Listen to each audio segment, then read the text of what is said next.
clothing for the priests. The craftsmen made beautiful sacred garments of blue, purple, and scarlet cloth, clothing for Aaron to wear while ministering in the holy place, just as the Lord had commanded Moses. Making the ephod. Bezalel made the ephod of finely woven linen and embroidered it with gold and with blue, purple, and scarlet thread. He made gold thread by hammering out thin sheets of gold and cutting it into fine strands. With great skill and care, he worked it into the fine linen with the blue, purple, and scarlet thread. The ephod consisted of 2 pieces, front and back, joined at the shoulders with 2 shoulder pieces. The decorative sash was made of the same materials, finely woven linen embroidered with gold and with blue, purple, and scarlet thread, just as the Lord had commanded Moses. They mounted the 2 onyx stones in settings of gold filigree.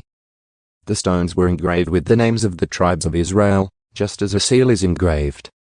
He fastened these stones on the shoulder pieces of the ephod as a reminder that the priest represents the people of Israel. All this was done just as the Lord had commanded Moses. Making the chest piece. Bezalel made the chest piece with great skill and care. He made it to match the ephod, using finely woven linen embroidered with gold and with blue, purple, and scarlet thread. He made the chest piece of a single piece of cloth folded to form a pouch 9 inches square. They mounted 4 rows of gemstones on it. The first row contained a red carnelian, a pale green peridot, and an emerald.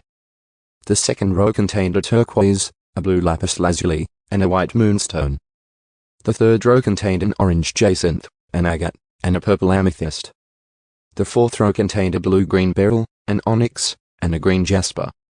All these stones were set in gold filigree. Each stone represented one of the 12 sons of Israel, and the name of that tribe was engraved on it like a seal. To attach the chest piece to the ephod, they made braided cords of pure gold thread. They also made 2 settings of gold filigree and 2 gold rings and attached them to the top corners of the chest piece. They tied the 2 gold cords to the rings on the chest piece. They tied the other ends of the cords to the gold settings on the shoulder pieces of the ephod. Then they made 2 more gold rings and attached them to the inside edges of the chest piece next to the ephod. Then they made 2 more gold rings and attached them to the front of the ephod, below the shoulder pieces, just above the knot where the decorative sash was fastened to the ephod.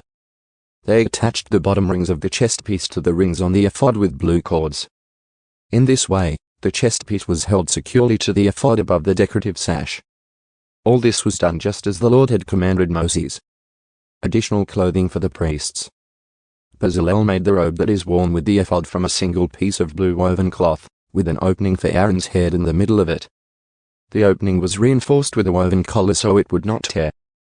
They made pomegranates of blue, purple, and scarlet yarn, and attached them to the hem of the robe.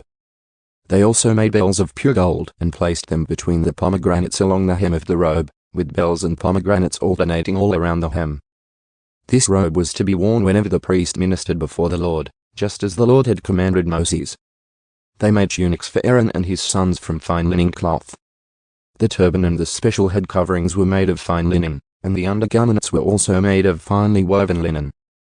The sashes were made of finely woven linen and embroidered with blue, purple, and scarlet thread, just as the Lord had commanded Moses. Finally, they made the sacred medallion, the badge of holiness, of pure gold. They engraved it like a seal with these words, "Holy to the Lord." They attached the medallion with a blue cord to Aaron's turban, just as the Lord had commanded Moses. Moses inspects the work. And so at last the tabernacle was finished. The Israelites had done everything just as the Lord had commanded Moses.